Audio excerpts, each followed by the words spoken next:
আসসালামু আলাইকুম রহমতুল্লাহ।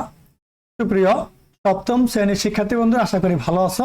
তোমাদের অর্ধবার্ষিক পরীক্ষা সামনে রেখে চতুর্থ অধ্যায় থেকে কোন কোন প্রশ্নগুলো পরীক্ষা আসবে আজকের এই ভিডিওর মধ্যে আমি ডিটেলসে বলে দেব উত্তর সহকারে। চলো আলোচনা শুরু করা যাক।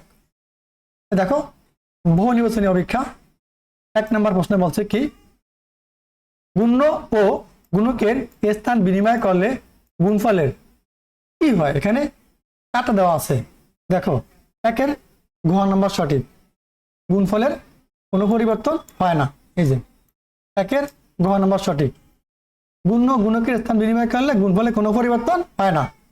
ঠিক আছে, চমৎকার একটা প্রশ্ন। 2 নম্বর, এ কমা বি যে কোনো দুইটি বীজগণিতীয় রাশি হলে নিচের কোনটি সঠিক। 2-এর খ নম্বর সঠিক। এই যে এ গুণ বি সমান সমান বি গুণ এ, মানে এ দিয়ে বি গুণ করলে যা হবা তুমি বি দিয়ে গুণ করলে একই উত্তর আসবে। এ দিয়ে বি করলে এ বি হবে, বি দিয়ে করলে এ বি হবে। ঠিক আছে, 2-এর খ নম্বর সঠিক। 3 নম্বর দেখো, এত ইন্টু এত সমান সমান কত। এটা যে মাঝখানে গুণ চিহ্ন, গুণ করতে বলছে, খেয়াল করো এখানে কোনো চিহ্ন নাই, মানে কি প্লাস, এখানে কি চিহ্ন মাইনাস। এই প্লাসে মাইনাসে মাইনাস হবে। দেখো এই যে উত্তর খ নম্বর হবে, বোঝা যায় মাইনাস চিহ্ন যুক্ত মানে একটাই আর নাই, প্লাসে মাইনাসে মাইনাস হবে। 5-65 আর এখানে এ 3টা, এখানে একটা 4টা, এর পাওয়ার 4 হবে। এখানে x একটা, এখানে x একটা, গুণ করলে গুণে মানে পাওয়ার যোগ হবে। এখানে x এর পাওয়ার 1 বা 1, এখানে x এর পাওয়ার 1 যোগ করলে 2 হবে। আর y এর পাওয়ার 4, y এর পাওয়ার 2 যোগ করলে y দুই মিলে একটা বসে ভিত্তি, আর গুণে মিলে পাওয়ার যোগ হবে 4 আর 2 যোগ করলে 6 হবে। দেখো এই যে 3-এর খ নাম্বার সঠিক। এটা কিন্তু 100% কমন দিলাম আমি তোমাদের এই অর্ধবার্ষিক পরীক্ষা এমসিকিউ। ঠিক আছে, এটা আসুক অথবা এরকম মান পরিবর্তন করে আসুক, এরকম একটা আসবেই 100% কমন। ঠিক আছে, 3-এর খ নাম্বার সঠিক। এবার দেখো 4 নাম্বার কি বলছে,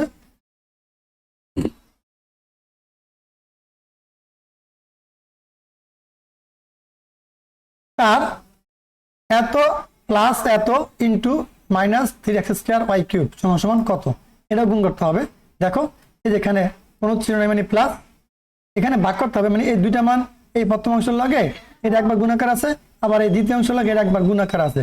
এই যে প্লাসে মাইনাসে প্রথমে মাইনাস হবে, 3×5 = 15 হবে। তারপরে x² গুণ করে x⁴ হবে, y² আর y³ গুণ করলে y⁴ হবে। তারপরে প্লাসে মাইনাসে মাইনাস হবে, 318 হবে। x এর পাওয়ার এখানে 3, এখানে x এর পাওয়ার 2, x এর পাওয়ার 5 হবে। তারপরে এই y⁴ 3, y⁴ 3, y⁴ 6 হবে। দেখো তো খ নাম্বার সঠিক। মানে প্রথমে এই অংশের মান দ্বারা প্রথমে এটা গুণ করতে হবে, আবার এই প্লাসে মাইনাসে মাইনাস হবে, আবার এই যে এই মানটা দ্বারা এই দ্বিতীয় অংশে গুণ করতে হবে, গুণে বলে পাওয়ার যোগ হবে। খেয়াল করবা, আর নিচে এটা বলে কি x, এটা বলে ভিত্তি, x⁴, এটাকে বলে সূচক বা ঘাত বা মাত্রা বা পাওয়ার। ঠিক আছে, খেয়াল থাকে যেন। 5 নম্বর দেখো, -6a² b² কে 2ab দ্বারা গুণ করলে গুণফল কি হবে, প্লাস মাইনাসে মাইনাস, অবশ্যই ঋণাত্মক হবে, ধনাত্মক হবে না। এটা প্লাস এটা মাইনাস। আবার 6 × 12 a³ b³ হইব, মাইনাস প্লাস মাইনাস মাইনাস, এই যে 2 আর 3 সঠিক। দেখো এটা যেটা গুণ করো মাইনাসে প্লাসে মাইনাস হবে, 6 × 12 হবে, a² এতে গুণ করলে a³ হবে, b² b তে গুণ করলে b³ হবে। ঠিক আছে, এই যে ঘ নম্বর সঠিক, প্রমাণ সংখ্যা 2 আর 3 সঠিক। আবার দেখো এখানে আমরা 6 নম্বর যে সংক্ষিপ্ত প্রশ্ন আছে নাকি, এটা বহু নির্বাচনী প্রশ্ন। a³ একটি বীজগণিতীয় রাশি, উপর তত্ত্বের হাতে বা তত্ত্ব হাতে 7 নং প্রশ্নের উত্তর দাও। দেখো 6 নম্বরে কি বলছে, প্রদত্ত রাশিটিকে a³ দ্বারা গুণ করলে গুণফল কত হবে। এই দেখো এই 3 বসবে, তারপরে এখানে এর পাওয়ার 3, এখানে এর পাওয়ার 3 গুণ করলে এর পাওয়ার 6 হবে।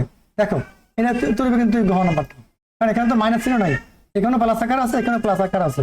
3 বসবে, a³ গুণ করলে এটা পাওয়ার 6 হবে। ঠিক আছে, তাই ঘ নাম্বার সঠিক। 7 নম্বর, রাশিটির সংখ্যা সহগ কত। দেখো এখানে রাশি আছে কি 3a³, এর সংখ্যা সহগ কত 3। এটা হচ্ছে চলক, a³ হচ্ছে কি এ হচ্ছে ভিত্তি বা চলক, আর 3 হচ্ছে আর উপরে 3 হচ্ছে সূচক বা ঘাত বা মাত্রা, আর এই যে গুণকের যে 3 আগে আছে সংখ্যা, এটা হচ্ছে কিন্তু সহগ। ঠিক আছে, রাশিটির সংখ্যা সহগ কত 3। 7-এর খ নাম্বার সঠিক, আশা করি বুঝতে পেরেছো। এবার দেখো 8 নাম্বার কি বলছে, m ও n যে কোনো স্বাভাবিক সংখ্যা হলে m ইন্টু n সমান সংখ্যা কত হবে, m + n। এই যে 8-এর ঘ নম্বর সঠিক। ঠিক আছে, আবার দেখো 9 নাম্বার, 7-এর যোগাত্মক বিপরীত সংখ্যা কত। চমৎকার একটা প্রশ্ন। প্রিয় শিক্ষার্থীরা, যোগাত্মক বিপরীত মানে কি, মাইনাস চিহ্ন হবে, প্লাস আছে, যোগাত্মক বিপরীত কি মাইনাস। ঠিক আছে, তাতে মানে কি 9 এর খ নম্বর সঠিক, +7 হয়ে যাবে -7। আশা করি বুঝতে পেরেছো। এবার 10 নম্বর, এত এবং এতের গুণফল নিচের কোনটি? গুণ করতে বলছে, প্লাসে মাইনাসে মাইনাস হবে, 3 4 12 হবে, a স্কয়ার এতে গুণ করলে a কিউব হবে, আর b তে b স্কয়ার গুণ করলে b কিউব হবে। দেখো কোনটা আছে, যে a cube b cube 12 minus, এটা গ নাম্বার, 10 এর গ নাম্বার সঠিক। আশা করি তোমরা বুঝতে পেরেছো। এখান থেকে মিনিমাম 2টা প্রশ্ন অবশ্যই আসবে এই 10টার ভিতরে। এবার দেখো সংক্ষিপ্ত প্রশ্ন আমরা দেখবো। এই যে কি বলছে, এখানে 6টা প্রশ্ন দিছে, মিনিমাম এখান থেকে 6টা করলে 2টাও আসতে পারে, মিনিমাম একটা আসবেই, 100% কমন। 1 নম্বর প্রশ্ন, গুণের সংযোগ বিধি উদাহরণ সহ ব্যাখ্যা করো। 2 নম্বর প্রশ্ন, শ্রেণীযুক্ত রাশির গুণের নিয়মগুলো উদাহরণ সহ লেখো। 3 নম্বরে 6ax² y² কে 4ax³ y² দ্বারা গুণ করো। এই যে 3 নম্বর প্রশ্নটা 100% কমন। এই অঙ্কটা আসতে পারে, অথবা মান পরিবর্তন করে এই অঙ্কটা আসতে পারে। মান পরিবর্তন মানে কি, এই 6 এর জায়গায় 5 দিব, 4 এর জায়গায় 6 দিব, এর জায়গায় b দিব, x এর জায়গায় x² আছে x⁵ রাখতে পারে। মানে তোমরা এই নিয়মটা ভালো করে শিখলেই অঙ্কটা কনসে করতে পারবা। ঠিক আছে, একদম সহজ। তারপর দেখো 4 নাম্বার, ভাগের সূচক বিধি উদাহরণ সহ ব্যাখ্যা করো। তারপর দেখো 5 নাম্বারটা অঙ্ক দেওয়া আছে, তারপরে 6 নাম্বারটা সরল দেওয়া আছে। খুবই গুরুত্বপূর্ণ অঙ্কগুলো শিক্ষার্থীরা। তারপর দেখো আমরা এখন সৃজনশীল প্রশ্ন দেখবো কি বলছে।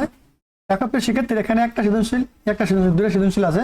তোমরা যদি এই 2টা সৃজনশীল প্রশ্ন পড়ো, আমি 100% কমন দিলাম, এই 2টা পড়লে একটা প্রশ্ন পরীক্ষা আসবে। ঠিক আছে, তোমাদেরকে আমি এই 1 নাম্বারে 100% কমন দিলাম, 1 নাম্বারটা। ঠিক আছে, এই প্রশ্নটা 100% কমন। ভালো করে এর উত্তর খুঁজে শিখে নাও, এটা পরীক্ষা আসবে। ঠিক আছে, এ এত বি এত। ক নাম্বারে বলছে 82টির মানের সাথে -4y যোগ করলে কত হয়। ক নাম্বারে বলছে y² -xy + x² এর সাথে এই রাশিটির গুণফল নির্ণয় করো। গ নাম্বারে বলছে উদ্দীপকের আলোকে ab = x³ - y³ এই অঙ্কটা আমার চ্যানেলে তোমাদের চতুর্থ অধ্যায়ের ভিডিও দেওয়া আছে, সেখান থেকে তোমরা দেখে নিবে, এটা কিন্তু করে দিয়েছি আমি। ঠিক আছে, তারপর দেখো এই যে আরেকটা সৃজনশীল 2 নম্বরে বীজগণিত রাশি 2টা। প্রথম রাশিকে দ্বিতীয় রাশি দ্বারা বা দ্বিতীয় রাশি থেকে বিয়োগ করতে বলছে। ক নম্বরে বলছে রাশি দ্বয়ের গুণফল নির্ণয় করো। গ নম্বরে বলছে প্রথম রাশিকে দ্বিতীয় রাশি দ্বারা ভাগ করো। চমৎকার একটা প্রশ্ন। প্রিয় শিক্ষার্থীরা, এই ছিল আজকে তোমাদের গণিত বইয়ের চতুর্থ অধ্যায়ের গুরুত্বপূর্ণ প্রশ্ন নিদর্শন। আমি যা বলছি এগুলো পড়ো, 100% কমন এখান থেকে অবশ্যই পরীক্ষা আসবে। সবাই ভালো থাকো। পরবর্তী ভিডিও দেখার আমন্ত্রণ জানিয়ে আজকে এখানে শেষ করছি। আল্লাহ হাফেজ।